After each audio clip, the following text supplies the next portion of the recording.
চারপাশে এত এত কবর, আর এর মাঝে মাথা উঁচু করে দাঁড়িয়ে আছে এই দুটি রহস্যময় কবর।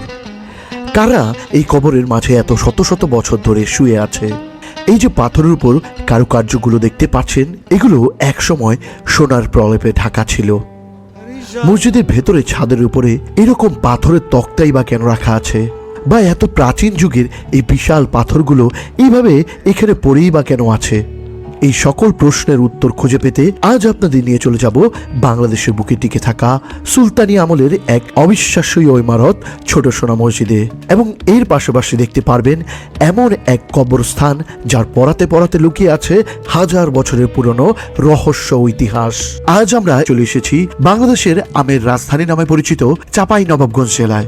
আর এই জেলার শিবগঞ্জ উপজেলার কানসাট ইউনিয়নের কানসাট বাজার থেকে একটি অটো নিয়ে আমরা যাত্রা শুরু করলাম বাংলাদেশ ভারত সীমান্তবর্তী এলাকার উদ্দেশ্যে। সেখানে আছে মূলত সুলতানি আমলের এক অনন্য স্থাপত্য ঐতিহাসিক সেই সোনা মসজিদ। দেখতে দেখতে আমরা চলে আসলাম সেই মসজিদে। এটাই হচ্ছে মসজিদের প্রধান ফটক। আজ আমরা চলে এসেছি বাংলাদেশের বুকে ইতিহাসের এক চরম সাক্ষী হয়ে দাঁড়িয়ে থাকা বিখ্যাত সেই ছোট সোনা মসজিদে। ধারণা করা হতো এই মসজিদের পুরোটা মসজিদ জুড়ে সোনার প্রলেপ ছিল আগে, এবং যার কারণে এরপর থেকে এই মসজিদের নামকরণ করা হয় সোনা মসজিদ। মসজিদে ঢুকতেই সবার আগে চোখে পড়ে এর দৃষ্টিনন্দন প্রবেশদ্বার। গেটটি পার হতেই চারপাশে নজরে আসে পাথরের উপর সূক্ষ্ম হাতের খোদাই করা কারুকার্য, যা এক নজরেই বুঝিয়ে দেয় সুলতানি আমলের নিখুঁত নির্মাণশৈলী। প্রতিটি নকশা যেন নিজেই একটি গল্প বলে। সময়ের পর সময় পেরিয়েও যার সৌন্দর্য একটুও কমতে হয়নি। এই কারুকার্যগুলো শুধু সাজসজ্জা নয়, বরং ইতিহাসের জীবন্ত নিদর্শন, যা দর্শনার্থীদের মুগ্ধ করে রাখে প্রথম দেখাতেই। মসজিদ সম্পর্কে আরো বিস্তারিতভাবে জানতে আমরা দেখা করলাম এখানকার এক খাদেমের সাথে। তিনি যেটা আমাদের জানালো, এই মসজিদের এই জায়গা থেকেই নাকি তৎকালীন সময়ে কেন্দ্রীয় শাসন কার্যক্রম পরিচালনা করা হতো। তো এর ভিতরে সিকিউরিটি গার্ড অবস্থান করতেন, এবং আমার নবীর মদিনার মসজিদের মতো, আমার নবীর মদিনার মসজিদের মতো এখান থেকে শাসন কাজ পরিচালনা করা হতো। মানে কেন্দ্রীয় প্রশাসনিক কাঠামো ছিল এই মসজিদটা।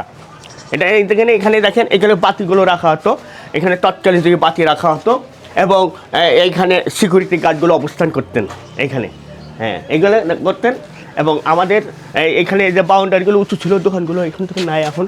এখানেও মসজিদের ভেতরে প্রবেশদ্বারের ঠিক উপরের অংশে পাথর কেটে সূরা তবার 18 নম্বর আয়াত সহ আল্লাহর নামও কিন্তু লেখা রয়েছে। আমাদের মসজিদের প্রধান দরজার উপরে যে পরিষ্কার একটা সুন্দর পাথর দেখতে পাচ্ছি, এই পাথর কেটে কেটে ওইখানে সূরা তওবার 18 নম্বর আয়াত, আল্লাহর নাম এবং যে অ্যাড্রেস বা শিলালিপিটা আছে। এই মসজিদটি সুলতান আলাউদ্দিন হোসেন শাহ ইংরেজি 1500 শতকের সময়, বা যে সময়টাকে আমরা সুলতানি আমল সময় বলে থাকি, সেই সময়ে নির্মাণ করেছিলেন। মসজিদটি বানাতে প্রায় 26 বছর সময় লেগেছিল। তবে আশ্চর্যের বিষয় এই যে এই ছোট সোনা মসজিদের ঠিক অবিকল আরেকটি মসজিদ আছে ভারতের পশ্চিমবঙ্গের মালদা থেকে প্রায় 12 কিলোমিটার দূরে, আর সেই মসজিদের নাম বড় সোনা মসজিদ। চলুন এই মসজিদের ইতিহাসটাও আমরা এই ভাইয়ের কাছ থেকে শুনে আসি। ইংরেজি 1493 সাল থেকে 1519 সাল, 26 বছরে স্বাধীন সুলতান আলাউদ্দিন হোসেন শাহ এই মসজিদটা নির্মাণ করেন। আমরা এই অ্যাড্রেস থেকে আমরা জানতে পারি। আর দেখেন, আমরা এখানে একটা জিনিস, ছোট্ট জিনিস দেখতে পাচ্ছি, ঐতিহাসিক ছোট সোনা মসজিদ। ঐতিহাসিক ছোট সোনা মসজিদ আসলে ছোট কেন বলা হয়? আমাদের বাদশাহ আলাউদ্দিন হোসেন শাহ এইটা নির্মাণ করেছিলেন, এবং ইনার ছিলেন নুসরত শাহ। ওরা ভারতের অংশে পড়ছে এখান থেকে 17 কিলোমিটার দূরে। 17 কিলোমিটার দূরে ওইটা, এখান থেকে এই মসজিদ 3 গুণ বড়। এখান থেকে 3 গুণ বড়। নুসরত শাহ, আলাউদ্দিন হোসেন শাহর ছেলে নুসরত শাহ, এখান থেকে ভারতের ভিতরে পড়ছে ভাগটা। হ্যাঁ, 3 গুণ বড় ছিল। নুসরত শাহ এটা বানিয়েছিলেন। মসজিদের দেয়ালে প্রায় প্রতিটি জায়গায় পাথরের উপর মানুষের হাতের কারুকার্যর কাজ দেখে যে কেউ মুগ্ধ হতে বাধ্য। আমি খুবই ভাগ্যবান যে এই কারুকার্যগুলো হাত দিয়ে স্পর্শ করে দেখতে পেরেছি। হ্যাঁ, কত সুন্দর মনোরম দৃশ্য দেখেন। এইখানে তৎকালীন যুগের প্রযুক্তির মেশিন দিয়ে এই পাথরগুলো খোদাই করছেন, কখনো ফুল, কখনো পাতা। হ্যাঁ, কত সুন্দর করে এখানে ডিজাইনগুলো করছেন। এখানে বর্তমান প্রযুক্তির এগুলো কখনো সম্ভব না। আমি আশ্চর্য হয়ে যাই, কি ওয়ান্ডারফুল, কি সুন্দর জিনিস, বিউটিফুল। হ্যাঁ, কত সুন্দর নাইস। এইগুলো দেখেন, জীবনে আমি কখনো এগুলো দেখি নাই। আমার মানে আল্লাহর দুনিয়ার মানুষের কি ব্রেন আল্লাহ দিছে, দেখছেন মানুষের ব্রেনটা আল্লাহ দিছে। আমার খুব ভালো লাগে এগুলো। এই আসলে কি জানেন, এই যে পাথর কেটে কেটে মেশিন দিয়ে যে খোদাই করে এই যে মনোরম যে মানে এই কারুকার্যগুলো করছেন, এটা করেছে আসলে বর্তমান জামানে ইম্পসিবল। হ্যাঁ, কত অসম্ভব, কী করে সম্ভব দেখেন, কত সুন্দর মনোরমগুলো করছে একেবারে। হ্যাঁ, এগুলো কী করে করছে আল্লাহ, আশ্চর্য বিষয়। সোনাময়ীদের জিনিসগুলো দেখার জন্য দেশ বিদেশের মানুষ প্রতিদিন হাজার হাজার মানুষ এই সোনা মন্দিরটা দেখার জন্য চলে আসে। প্রতিদিন রাশিয়া, ইউরোপ সহ বিভিন্ন দেশ থেকে এখানে আসে, আর আমার দেশের মানুষ তো আসেই। একটা বিষয় খেয়াল করলাম, এখন যেহেতু বাইরে ওয়েদারটা একটু রৌদ্রময়, গরম লাগছিল, বাট ভেতরে আসার পর এই পরিবেশটা একদম ঠান্ডা। মানে এই মসজিদের ভেতরের পরিবেশটা এরকমভাবে পাথর দিয়ে তৈরি করা হয়েছে, যখন দেশের মধ্যে বা বাইরে যখন প্রচুর গরম তখন এই জায়গাটা একদম ঠান্ডা থাকে, আর যখন বাইরে অনেক ঠান্ডা থাকে তখন কিন্তু এর ভেতর জায়গাটা গরম থাকে। কি চমৎকার, তাই না? আমার পিছনে এখন যে দেখতে পাচ্ছেন এই মসজিদের পিলারগুলো, এই যে দেখেন কতটা নিখুঁত কারুকার্য এই মসজিদের পিলারগুলোতে। এই যে একটা পাথরের পিলার দেখতেই পাচ্ছেন, এবং এগুলো কিন্তু একটা বড় বড় পাথর। এই যে মাঝে দেখতে পাচ্ছেন এই পাথরগুলো দিয়ে কিন্তু এটা জোড়া লাগানো হয়েছে, এই মাঝের এটা দিয়ে, তারপরে এই যে এখানে এক একটা টুকরাকে জোড়া লাগানো হয়েছে। এবং যদি উপরের দিকে একটু তাকান তাহলে দেখতে পারবেন, এই দেখেন গম্বুজগুলো, এই দেখেন কি চমৎকার দেখতে লাগছে এখান থেকে। 1897 সালে এই এলাকায় বিশাল একটা ভূমিকম্প হয়েছিল। ভূমিকম্পর কারণে আমাদের এই মসজিদের পিছনের অংশের যে পাথরগুলো পড়ে গিয়েছিলো। এটা 150 বছর আগে যে ভূমিকম্পটা হলো না, এটা পড়ে গিয়েছিলো।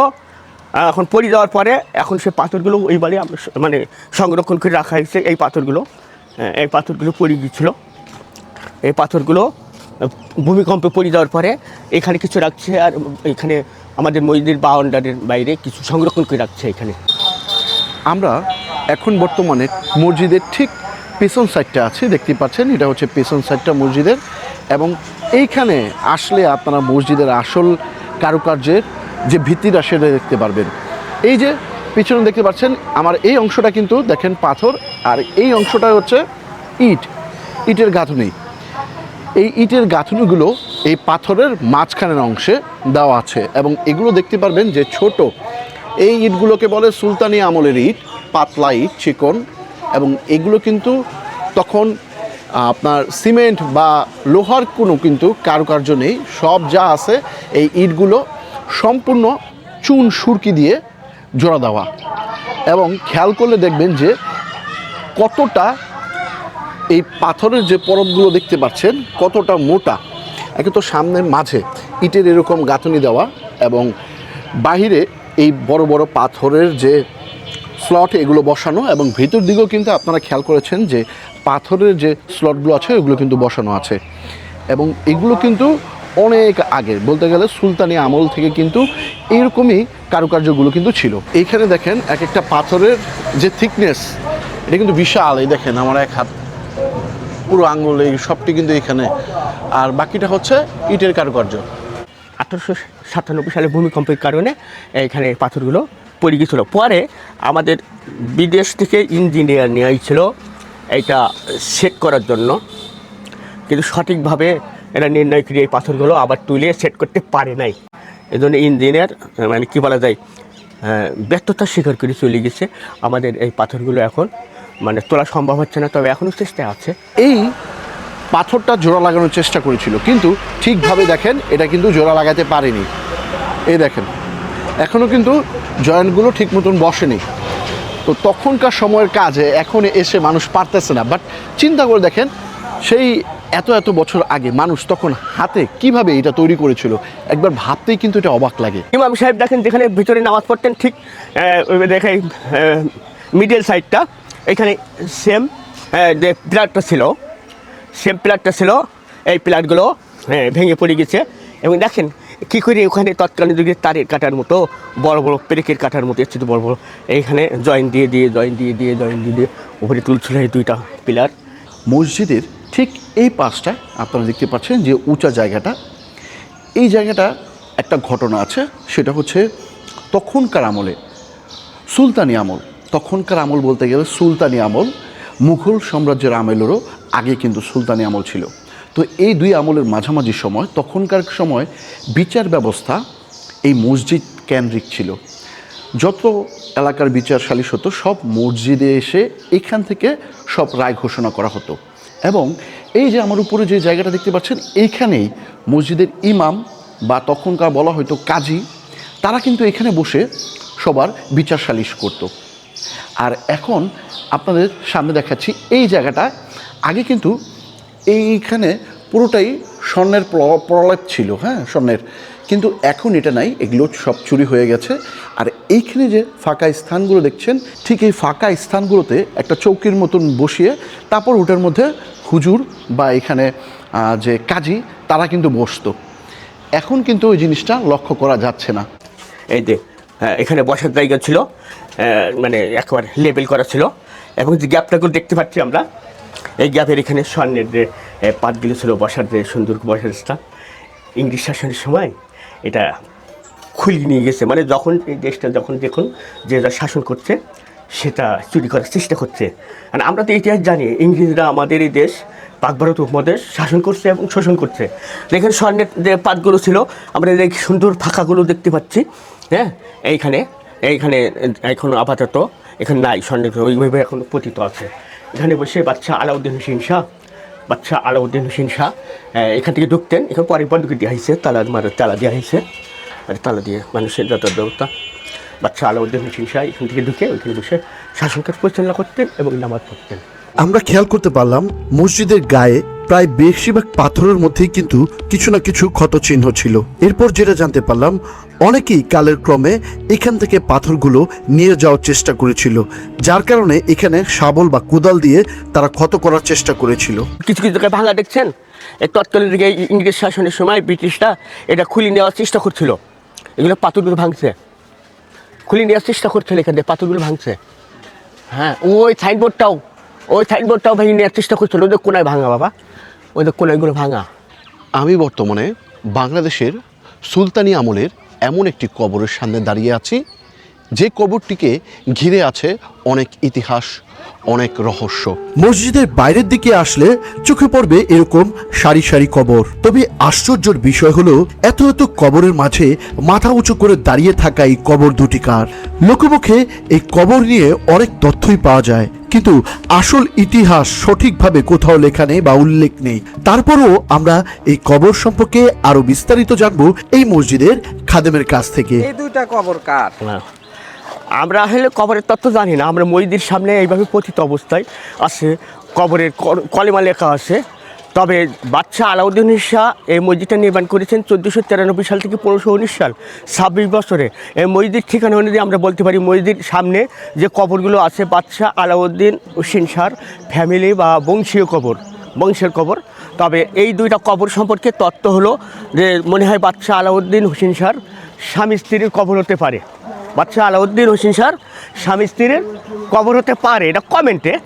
আর যেহেতু দেখা যায় এখানে আমাদের সামনে আরেকটা কমেন্ট আছে, যেহেতু এটা এই অবস্থায় পাথরের তৈরি কবরগুলো কত সুন্দর দেখেন, এত সুন্দর পৃথিবীতে কখন কবর আমি দেখি নাই। তবে এই বাদশাহ আলাউদ্দিন হোসেন কবর আবার আদার কমেন্ট আছে, তৎকালীন যুগের অফিসিয়াল কোনো ব্যাংক ছিল না, তাই তো দেখা যায় কোনো মাটির ব্যাংক বা কোনো গুপ্তধনের, এটা জানি না বাবা, কলেমা লেখা আছে এটাই। আর সামনে যে আমরা কবরগুলো দেখতে পাচ্ছি, এখানে 38টি কবর আছে, 38 গ্রেভ। এখন 38টি কবরের 2004 সালে মাটি খোঁড়ার সময় এরকম সমান ছিল বাবা। মাটি খোঁড়ার সময় এই কবরের তত্ত্ব পাওয়া গেছে, অনেক সময় মহিলাদের চুল, বেনি অনেক কিছু পাওয়া গেছে। এখন এখানে 38টি কবর আছে এইভাবে ফেলানো। হ্যাঁ, আর এই দুইটা কবর সহ মোট এইভাবে আছে। আমাদের এই কবরের তত্ত্বটুকু এতটুকু আমরা বলতে পারছি।